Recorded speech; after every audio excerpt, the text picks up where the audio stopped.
ketentraman dan ketertiban Kota Makassar, menegakkan peraturan daerah dan peraturan wali kota.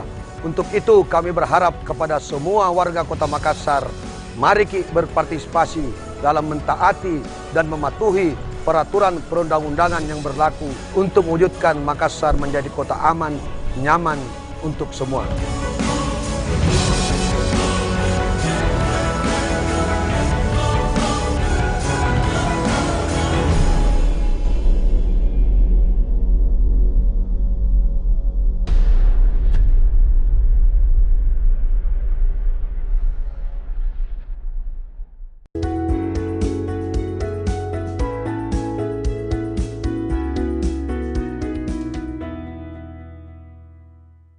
Dan kita sudah tiba di penghujung acara pemirsa, tapi jangan khawatir, kami masih akan menghadirkan beragam informasi menarik khas perempuan.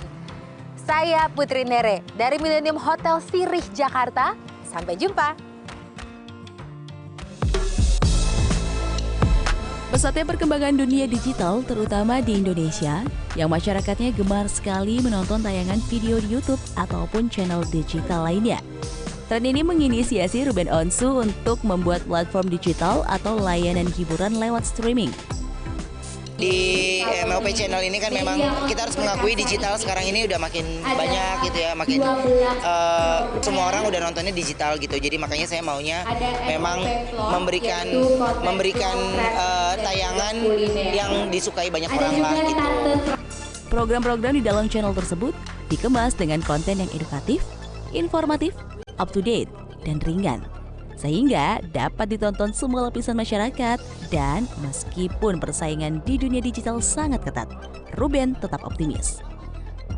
Ya harus optimis lah, kalau saya bilang sih nggak boleh bersaing, tapi kita memberikan warna yang beda, karena kan setiap orang punya marketnya gitu ya.